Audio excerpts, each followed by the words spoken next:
अभिलाषा Hindi academy में सभी विद्यार्थियों का एक बार फिर से हार्दिक अभिवादन। हम देखते हैं हिंदी साहित्य की सबसे महत्वपूर्ण भाग इसको कहा जा सकता है, क्योंकि पाश्चात्य काव्य शास्त्र और हिंदी काव्य शास्त्र मतलब भारतीय काव्य शास्त्र को पढ़ने में बहुत ज़्यादा नहीं पढ़ा जाता है, बहुत कम पढ़ा हुआ होता है। और इससे 2 से 3 प्रश्न जरूर आते हैं पाश्चात्य काव्य शास्त्र से और भारतीय काव्य शास्त्र से। तो बहुत ही महत्वपूर्ण है और सभी एग्जाम्स के लिए बहुत ही महत्वपूर्ण है, जैसे टीजीटी, पीजीटी, एलटी ग्रेड या असिस्टेंट प्रोफेसर सभी के लिए। अभी जब मैं ये इस प्रश्नों को हल करवाऊंगी तो आप देखेंगे कि ये कितनी बार असिस्टेंट प्रोफेसर और टीजीटी पीजीटी में पूछे गए हैं। तो चलिए बिना देर किए देखते हैं। हम पाश्चात्य काव्य शास्त्र का पहले देखेंगे, उसके बाद भारतीय काव्य शास्त्र देखेंगे। पर इसे शुरू करने से पहले आप सभी से रिक्वेस्ट है, पहली बार चैनल पर आए हैं या अभी तक चैनल को सब्सक्राइब नहीं किया तो ज़रूर से ज़रूर सब्सक्राइब कर ले। कोई प्रश्न हो, कोई सुझाव हो तो कमेंट सेक्शन में ज़रूर दें। तो देखिए, पहला प्रश्न है पाश्चात्य काव्य शास्त्र का। ए रिचर्ड्स के महत्वपूर्ण सिद्धांतों में से एक है। ए विरेचन सिद्धांत, बी अनुकरण सिद्धांत, सी संप्रेषण सिद्धांत और डी निर्वैयक्तिकता का सिद्धांत। यूके पीजीटी परीक्षा 2020 में पूछा गया। इसका उत्तर होगा सी अर्थात संप्रेषण सिद्धांत। रिचर्ड्स का महत्वपूर्ण काव्य शास्त्रीय सिद्धांत संप्रेषण सिद्धांत है। क्वेश्चन नंबर 2 है कैथारसिस अर्थात विरेचन शब्द मूलतः संबंधित है। ए भौतिक शास्त्र से, बी रसायन शास्त्र से, सी समाज शास्त्र से और डी चिकित्सा शास्त्र से। यूके पीजीटी 2020 में पूछा गया। इसका उत्तर होगा डी अर्थात चिकित्सा शास्त्र से विरेचन शब्द या कैथारसिस संबंधित है। कैथारसिस अर्थात विरेचन शब्द मूलतः चिकित्सा शास्त्र से संबंधित है, जिसका प्रयोग अरस्तु ने सबसे पहले किया है। अनुकरण सिद्धांत के प्रणेता हैं। ए अरस्तु, बी कालरिस, सी रिचर्ड्स और डी वर्ड्सवर्थ। दिल्ली केंद्रीय विद्यालय पीजीटी परीक्षा 2015 में पूछा। इसका उत्तर होगा ए अर्थात अनुकरण सिद्धांत अरस्तु का है। अनुकरण का सिद्धांत थ्योरी ऑफ मिमिस प्लेटो और उनके शिष्य अरस्तु का बहुचर्चित सिद्धांत है। अरस्तु के अनुसार कलाकार 3 प्रकार की वस्तुओं में से किसी एक का अनुकरण कर सकता है, जैसे वे थीं या हैं, दूसरा जैसे वे कही या समझी जाती हैं और तीसरा जैसी वे होनी चाहिए।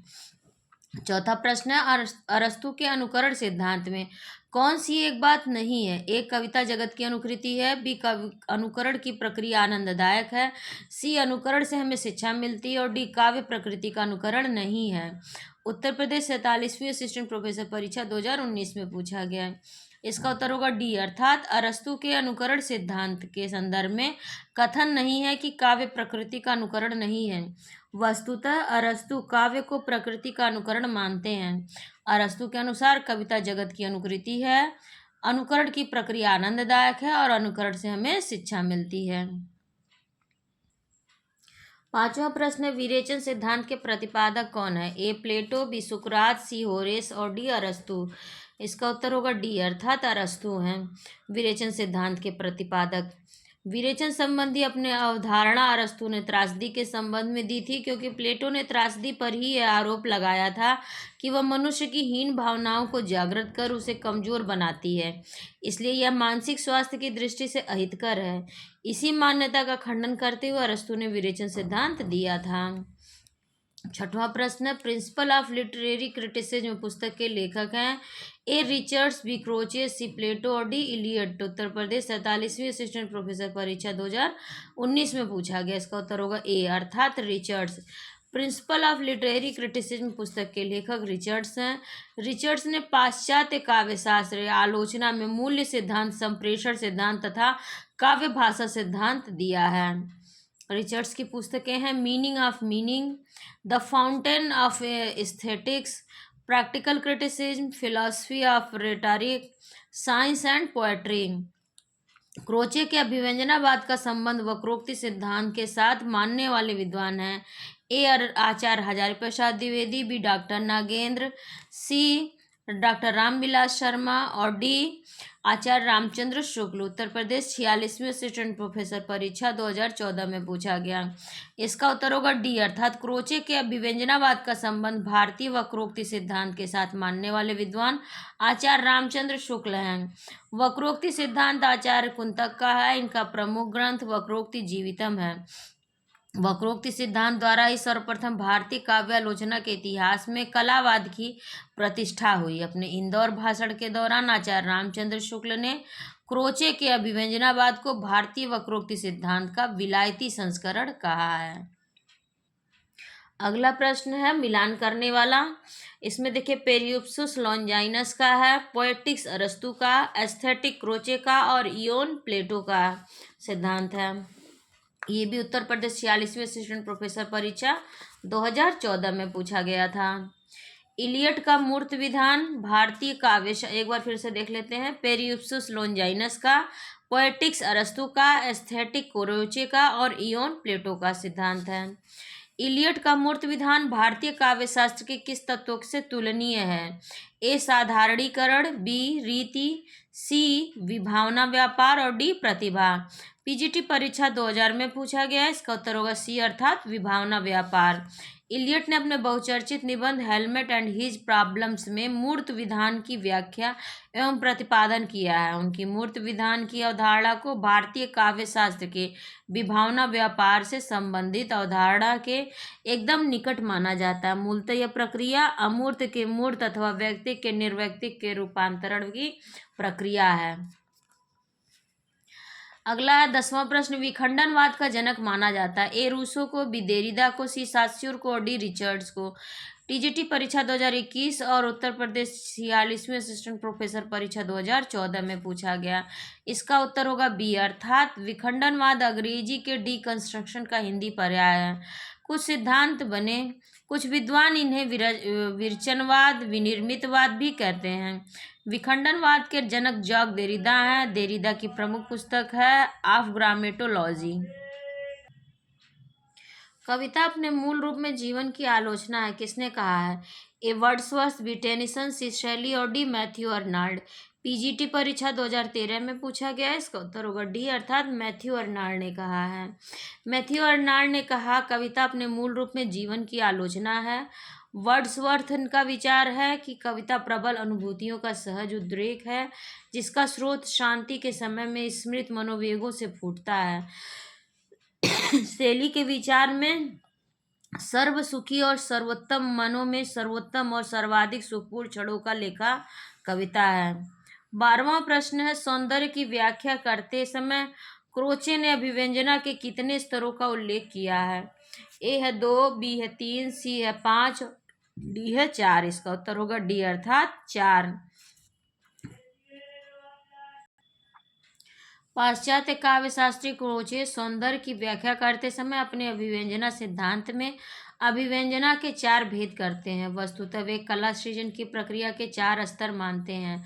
1 कल्पना पर पड़ा प्रभाव, 2 उसकी मानसिक रूपात्मक तथा सौंदर्यात्मक अभिव्यक्ति, 3 सौंदर्यानुभूति का आनंद और 4 कवि या कलाकार द्वारा स्थूल माध्यम रंग रेख स्वर तथा शब्द से जनसाधारण तक संप्रेषण।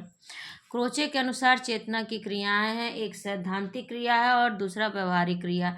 सैद्धांतिक क्रिया के अंतर्गत सहजानुभूति अभिव्यंजना आती है और अवधारणात्मक अभिव्यंजना, जबकि व्यवहारिक के अंतर्गत सामान्य स्वेच्छाचालित क्रियाएं और नैतिक क्रियाएं सम्मिलित हैं। 13वां प्रश्न, कला के लिए सहज अथवा स्वयं प्रकाश ज्ञान को किसने आवश्यक बताया है? ए प्लेटो, बी अरस्तु, सी क्रोचे और डी रिचर्ड्स। यूके पीजीटी में पूछा गया, इसका उत्तर होगा सी अर्थात क्रोचे ने। कला सृजन के लिए सहज अथवा स्वयं प्रकाश ज्ञान को क्रोचे ने आवश्यक माना है। क्रोचे अभिव्यंजनावाद के प्रवर्तक हैं। इन्होंने एस्थेटिक नामक ग्रंथ की रचना की है। ग्रंथ 2 भागों में प्रकाशित हुआ है। प्रथम भाग में सौंदर्य शास्त्र का सैद्धांतिक विवेचन और दूसरे भाग में सौंदर्य शास्त्र का इतिहास है। क्रोचे की मान्यताएं इस प्रकार हैं: 1 अंतःप्रज्ञा और अभिव्यंजना में भेद है, दूसरा अभिव्यंजना आत्मिक क्रिया है, तीसरा प्रत्येक अंतःप्रज्ञा कला है, चौथा कला सृष्टि केवल आंतरिक है, पांचवा कला रूप में है पर वस्तु में नहीं, छठा कला अखंड है, सातवां सौंदर्य आंतरिक तत्व है, आठवां कला अंतःप्रज्ञा और अभिव्यंजना में अभेद संबंध है, 9वां कला व्यक्तिक है, 10वां कला कला के लिए उसका कोई प्रयोजन नहीं है, प्रत्येक अंतःप्रज्ञा कला है। क्रोचे की इस मान्यता में अतिव्याप्ति दोष है। 14वां प्रश्न, सर्वोत्तम शब्द अपने सर्वोत्तम क्रम में कविता होती है, किसने कहा है? ए वर्ड्सवर्थ, बी कीट्स, सी कॉलरिज और डी टेनिसन। पीजीटी परीक्षा 2013 में पूछा गया। इसका उत्तर होगा सी अर्थात कॉलरिज ने। सर्वोत्तम शब्द अपने सर्वोत्तम क्रम में कविता होती है, यह कथन अंग्रेजी साहित्यकार सैमुअल टेलर कॉलरिज का है।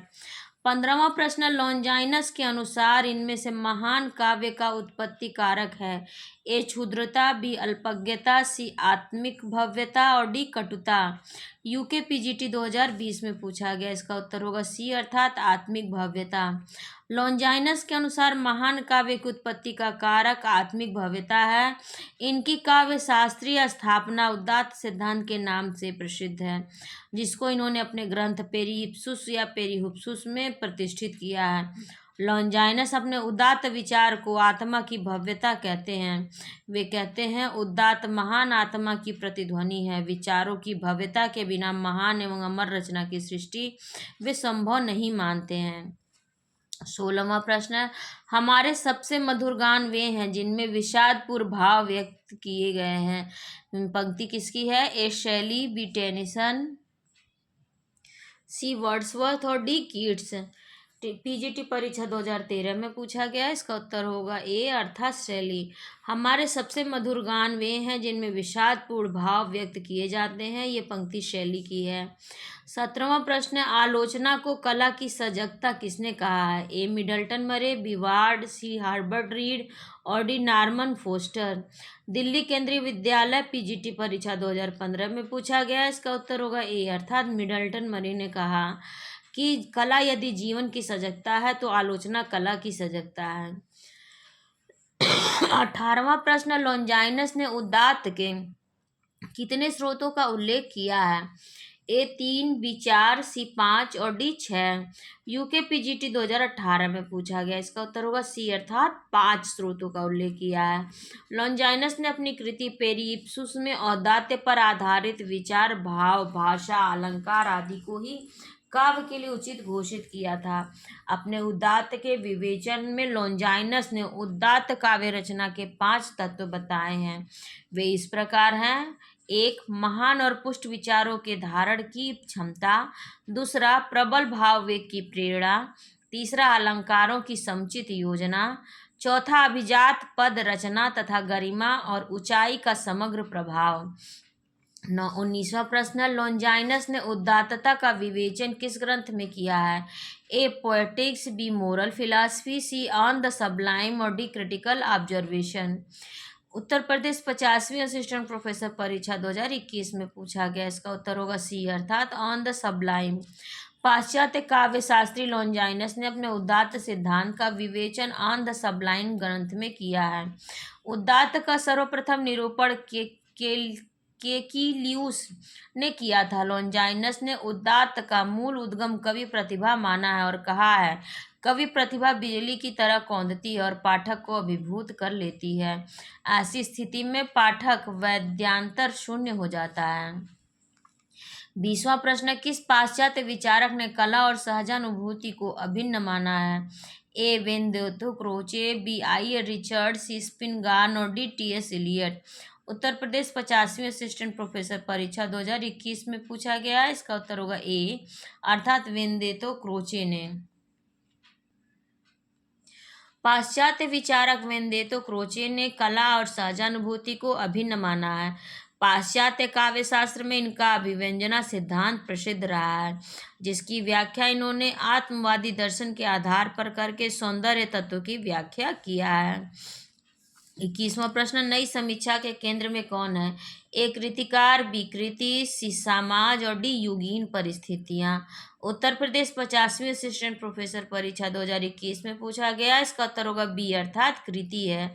नई समीक्षा न्यू क्रिटिसिज्म 20वीं शताब्दी के आरंभ में अमेरिका व यूरोप का एक महत्वपूर्ण काव्य आंदोलन रही।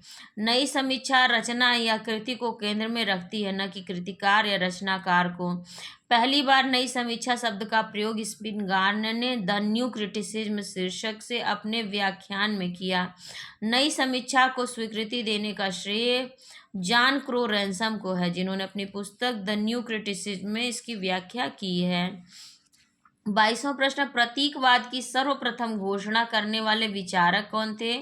एमिल जोला, बी कीट्स, सी जीन मोरे और डी जेम्स जॉइस। उत्तर प्रदेश 50वीं असिस्टेंट प्रोफेसर परीक्षा 2021 में पूछा गया। इसका उत्तर होगा सी अर्थात जीन मोरे। प्रतीकवाद की सर्वप्रथम घोषणा करने वाले विचारक जीन मोरे हैं। वस्तुतः ग्रीक मूल के कवि जीन मोरेआस ने फ्रांसीसी अखबार फिगारो में द सिम्बोलिस्ट मैनिफेस्टो प्रकाशित करते हुए प्रतीकवाद की घोषणा किया। इस घोषणा के कुछ वर्षों बाद अल्बर्ट ओरिएंट ने अपने लेख के द्वारा प्रतीकवाद को स्पष्ट किया है। 23वां प्रश्न, लिरिकल बैलेड्स से पाश्चात्य काव्य में किस वाद का प्रवर्तन होता है? ए आदर्शवाद का, बी यथार्थवाद का, सी संरचनावाद का या डी स्वच्छंदतावाद का। यूके पीजीटी 2018 में पूछा गया। इसका उत्तर होगा डी अर्थात स्वच्छंदतावाद का। लिरिकल बैलेड्स से पाश्चात्य काव्य में स्वच्छंदतावाद का प्रवर्तन होता है। 1798 में कॉलरिज ने वर्ड्सवर्थ की कविताओं का संग्रह लिरिकल बैलेड्स प्रकाशित हुआ। इस संस्करण की संक्षिप्त भूमिका एडवर्ड डिजमेंट शीर्षक से वर्ड्सवर्थ ने लिखी है। 1800 इसमें लिरिकल बैलेड्स का दूसरा संस्करण प्रकाशित हुआ, जिसकी लंबी भूमिका वर्ड्सवर्थ ने लिखी। इस भूमिका में काव्य और काव्य भाषा पर वर्ड्सवर्थ की व्यक्तिगत मान्यताओं का प्रतिपादन है। इस भूमिका को स्वच्छंदतावाद का घोषणा पत्र माना जाता है। यह भूमिका प्रीफेस टू लिरिकल बैलेड्स के नाम से प्रसिद्ध है। लिरिकल बैलेड्स के 4 संस्करण प्रकाशित हुए हैं: 1798, 1800 से 1802 तथा 1815 इसमें। 24वां प्रश्न, निर्वैयक्तिकता का सिद्धांत किसका है? ए अरस्तु, बी क्रोचे, सी इलियट, डी उपर्युक्त में से एक से अधिक और ई उपर्युक्त में से कोई नहीं। बीपीएससी टीजीटी परीक्षा 2023 में पूछा गया। इसका उत्तर होगा सी अर्थात इलियट। निर्वैयक्तिकता का सिद्धांत साहित्यकार इलियट द्वारा दिया गया। पाश्चात्य साहित्यकारों के प्रमुख सिद्धांत इस प्रकार हैं: कल्पना का सिद्धांत कॉलरिज ने दिया, उदात्त सिद्धांत लॉन्जाइनस ने, विरेचन सिद्धांत अरस्तु ने, संप्रेषण सिद्धांत रिचर्ड्स ने, सहज भावोच्छ्वास का सिद्धांत वर्ड्सवर्थ ने दिया। अरस्तु ने साहित्य का उद्देश्य विरेचन माना है। 25वां प्रश्न, साहित्य का उद्देश्य विरेचन किसने माना है? ए अरस्तु, बी प्लेटो, सी कॉलरिज और डी उपर्युक्त में से एक से अधिक, ई उपर्युक्त में से कोई नहीं। बीपीएससी टीजीटी परीक्षा 2023 में पूछा गया। इसका उत्तर होगा ए अर्थात अरस्तु ने। क्रोचे के अभिव्यंजनावाद को वक्रोक्ति सिद्धांत का विलायती संस्करण किसने कहा है? ए श्याम सुंदर दास, बी नंदुलारे वाजपेयी, सी गुलाब राय और डी उपर्युक्त में से एक से अधिक और ई उपर्युक्त में से कोई नहीं। बीपीएससी टीजीटी परीक्षा 2023 में पूछा गया। इसका उत्तर होगा ई अर्थात उपर्युक्त में से कोई नहीं। आचार्य रामचंद्र शुक्ल ने क्रोचे के अभिव्यंजनावाद को वक्रोक्ति सिद्धांत का विलायती संस्करण कहते हैं। अब हमारी पाश्चात्य काव्य शास्त्र और महत्वपूर्ण प्रश्नोत्तरी यहाँ समाप्त होती है। आप लोगों को कैसा लगा ये प्रश्नों का संकलन जरूर बताइएगा, और कोई प्रश्न हो या कोई विचार हो तो कमेंट सेक्शन में ज़रूर दें। प्लीज़ लाइक, शेयर और कमेंट करना ना भूलें और सब्सक्राइब करना ना भूलें। आप सभी का बहुत बहुत धन्यवाद।